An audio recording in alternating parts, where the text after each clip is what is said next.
Hey guys, Magnus here, bringing you another video. This one we're going to be doing something a little bit different, something I don't tend to do. I haven't done last year anyway. I didn't do it last year. I normally just completely ignore these kind of events, but I thought we had quite a few of them, so we may as well rank them. We'll have some fun with it because they are like just minor, tiny events. So basically, we're going to be ranking all the minor events apart from episode tie-ins. I want to do episode tie-ins separately because I do think that's a different issue. So I did think about including them in this list, but I do think they are separate, and to judge them the same would be a bit like, it wouldn't be fair. Like, ranking these with mini events would not be fair because mini events obviously have a lot of structure to them. But I think that ranking all these minor events would be a pretty cool. So yeah, that's what we're gonna be doing today, ranking all these minor events from 2018. So let's get into it. The worst one out of all of them. So overall there's 8 overall. So we're gonna get through this list real quick. But the worst one is, of course, Black Friday. So anyway, yeah, Black Friday. So this event, I mean, I don't really need to explain it too much, but of course you guys probably know why this is the worst. Now, of course, what this event was essentially, it was a premium only event where only people who were willing to spend money could actually really even take part in this event. So anyone who was a non-premium player, which obviously there are actually quite a few people who do that, who try and earn donuts legitly and then obviously try and get stuff that way. Those people are completely excluded from this event, 100%. The only people who really can take part in this event are people who are really well off and willing to spend money, and hackers. And that's really not a good message to have, you know? I really don't want Tapped Out to turn into that, and that's what this event was. So of course we got a few things in this event. We got the Monster Mart, we got the pile-up shopping, the trolley pile-up thing, and then we also got the the Lard Lad factory, the donut factory. And, you know, the Lard Lad factory is really cool because, of course, it earns donuts, but the way you have to unlock it is just unacceptable. I don't care how cool that building is, regardless, that how you have to unlock it is ridiculous. So, yeah, you had to obviously spend real money. You had to spend almost £100 to get all the prizes, which is stupidly ridiculous. So it's probably the scummiest thing EA has ever done. So it gets right at the bottom. It deserves the bottom pit. That's it. And then next up is Donut Day. So yeah, Donut Day. Okay, I have a thing with Donut Day where sometimes it can be really good. Like, I think they've done some good ones before in the past where the deals have been really good. This one wasn't really particularly special. I mean, they did have that one year where they actually gave us items. Like, they gave us the boat, they gave us the tray, and they gave us the store. And they did that one year, was actually really, really cool. I liked that. And I kind of wish that instead of giving us the Lard Lad factory, instead of giving us that in Black Friday, why didn't they give it us for Donut Day? Maybe there was like a little challenge you guys had to do, like some sort of challenge that free players could do. Maybe you had to spend, like, I don't know, 6 donuts to enter the challenge or something, so it was premium but it wasn't like very expensive. Like, something like that would have been pretty cool. So, you know, people have to spend donuts to get this factory, and maybe it's quite hard. Maybe it was like, you know, like a real time crunch, and so some players didn't get it. They could have done something like that for Donut Day, but really they just gave us really kind of crappy deals. None of the deals really stood out. They were just very basic deals, ones that we've had before, nothing really too special. So I think the fact that they didn't really do anything with this Donut Day is the reason it gets second worst. So yeah. And then next is Easter, or actually what was actually called the Resurrection of Rigelian Christ. So basically what they did in this one is they kind of had, like, I think they had a task and that was about it. But basically all it was it turns out that they basically added our Rigelian Christ back to the game. Obviously the little alien that's meant to be the alien version of Jesus, they added him back to the game so you could unlock him, and that was it. That was pretty much it. And of course it was a nice little nod to Easter, I guess, but the fact that they reduced Easter to that is just, I think, is really insulting, and I just was not a fan of that at all. So, you know, they didn't add any content, and that's the thing. Like, the Donut Day and Easter were 2 events that added no content. I know, I'm aware that Black Friday added content, but I don't care. Like, you can't get that content without spending real life money, so I don't give a shit. It gets the worst event. I'd rather have an event where I get nothing than an event where I have to spend real life money and it's really scummy. So yeah, Easter goes here. So yeah, there's not really much more to say. There really wasn't anything to it. And then next up goes to Valentine's Day 2018. So yeah, Valentine's Day. So all we got here was the cozy motel, whatever it was, the you know what I'm talking about, you can see it on the screen here. This motel, it's all we got, and I don't really like that. I just think that it was kind of crappy that we only got this, especially when there's so much content they could use for Valentine's Day. Like, it's ridiculous how many episodes there are out there that they could easily make a mini event out of, and it's just painfully annoying that they do this every goddamn year.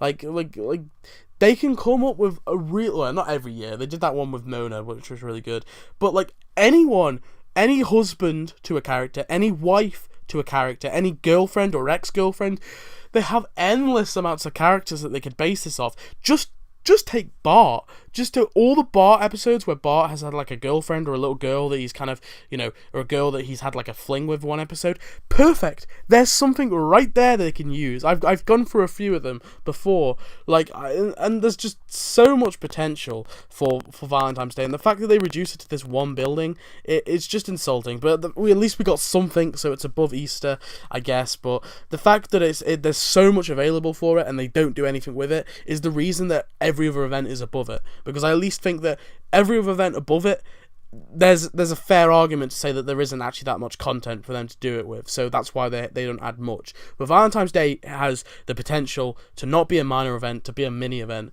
and the fact that it isn't is kind of annoying, so yeah, it goes here. Anyway, next up is Rosh Hashanah, or Hashanah, or whatever the heck you say it. So yeah, Rosh Hashanah or whatever. I don't care if I'm saying it wrong. I can't be bothered going to the Google thing. But yeah, so of course let's just call it the Jewish event. So basically, all we got here, and now I'm under debate of whether or not the Tower of Babel is technically a part of this event, because technically it's not. In terms of, if you look at the files, the Tower of Babel is a part of the zoo event, not the not the Jewish event. Which is weird, because you would have thought that it was a part of this event. So I don't know whether or not to count it. I'm going to count it for the benefit of the doubt. I'll count it, but in terms of the files, it's not actually a part of this event. So we got the Jewish heaven and we got the Tower of Babel. Or Babel, whatever. That's the only two things we got, and it's questionable whether the tower is even really a part of this event. But it would make sense that it would be. So let's just count it. So we got two buildings, which is pretty good, pretty solid. I'm pretty happy with that. I'm not a massive fan of the Jewish heaven. It's okay as a building. I think that, I don't know, I was okay, well, I say that, I was okay with the heavenly swing set, so I guess it was very anti-religious, anti-Jewish of me not to like the Jewish heaven. No, the Jewish heaven, it's okay. It is okay, I guess, but there isn't really any cool animation that goes with it. I think part of the reason I like the Christian heaven, if you will, the part of the reason I like that is because of the animation. And the Tower of Babel, whatever. It's okay. It's nothing to write home about though. But yeah, overall, I was pretty happy with this event. I'm glad that they did something with this event. I think they had like a task in the past with the old Jewish man, and that's all they've really done before with this event. So I'm glad that they actually did something with it. But there's still plenty of Jewish characters I'm pretty sure that they could add. I mean, I can think of a few. I can think of obviously the Israel. Like they could do a for this event, they could do the Israel episode. They could do that entire Israel episode on with Rosh Hashanah, rather. And then maybe they could do a part 2 with, I don't know, like something like Ramadan. Like, they could do like or Eid, like some sort of Muslim holiday. They could give us the mosques and stuff that are in the Israel episode. I don't know, I'm trying to think. Or maybe the Bin Laden family, they could give us. I hate calling them the Bin Laden family, but that's technically their names. But Bashir and his family. Yeah. So they could do something like that. That could be pretty cool. Although there is a massive divide between Muslims and Jews, but maybe Tap can build that bridge. I'm joking, but something like that could be pretty interesting for this event. But for what they did this year was pretty cool. Yeah, so I'm pretty happy with it. And then number 3, so we're getting into the top 3 here. So number 3, and this barely beats the previous one. So this is Cinco de Mayo. Oh, Mayo. Mayo, I think it's Cinco de Mayo. So yeah, of course, this is a Mexican holiday that's celebrated in Mexico. So for this, we got the only thing we really got was Mexican Duffman, but we did also have the villa as well with the Mexican dude. So I'm not sure if that really counted as this one. I don't think it technically did, so I probably won't count it, I guess. But the only thing we did get was Mexican Duffman. Which I think he's a cool ass character. I liked him. I think, you know, that his questline's meh, but I think overall the character's pretty funny to have. I quite liked him. You know, it's a funny little character that I've talked about before that I said I really wanted to see in the game. And I prefer this. I honestly prefer this character to the Jewish Heaven and the Tower of Babel, whatever. I would rather this character. So I literally just put it a little bit above Rosh Hashanah. But yeah, Cinco de Mayo gets number 3. Not really much more to say. I just think the Mexican Duffman is a pretty cool character. So yeah. And then number 2 goes to Pride 2018. So, of course, yeah, Pride. So, I quite like this event. I think it was okay, and I'm glad that they're doing it every year now. That they're actually, you know, recognizing it every year. I think that's quite cool because there's a lot of gay characters to add in, and there's loads of sort of I don't want to call them gay buildings, but there's a lot of, like, you know what I mean, like there's buildings related to gay characters that they could definitely add. I think like there's a few that I can think off the top of my head, like John in his store would be perfect. Like I want to see John in his store one year. Obviously the character from Homophobia, which is the original, like it's where Roscoe and the steel mills from, and you know there's a photo shop that Julio works at, so they could add that, you know, and there's the trying to think of any other gay characters. There is definitely more gay characters I know of anyway. Actually, Judge Harm, she's transgender character that she obviously, because Snake does say that she used to be a guy, so you know Judge Harm's a transgender individual, so they could add her in and they could do a storyline on that. I wouldn't really want them to do a storyline. I mean they could do like two quests on it. I would prefer if they did like you know, they focused the majority of her being such a harsh judge. But anyway, I'm getting off track. So yeah, Pride 2018. So of course we got J. Edgar Hoover, and we also got Undercover Hoover, so this was his cross-dressing costume, and we obviously got J. Edgar Hoover, which I quite liked the costume. It got worse costume. I didn't hate it that much. I wouldn't have given it worse costume. I don't think it was an amazing costume by far, but I wouldn't have given it worst. Yeah, but J. Edgar Hoover, obviously, there was like rumors that he was gay or something, but I guess it was never proven. So it's a bit of an odd character to add, I'll give it that, but they tied it in quite nicely, and at the end of the day, it's the Simpsons, so they can write him as gay if they want. So I was okay with it. I'm pretty happy with this one overall. I think it was okay. I'm glad, again, like I said, I'm just glad that they've recognised it every year, and they're going to make it a yearly thing with Pride, because, you know, it's quite nice to have. So yeah, nothing really much more to say. Pretty cool event. So anyway, let's get to that number 1. Can we have that drum roll? So the number 1 minor event is 4th of July.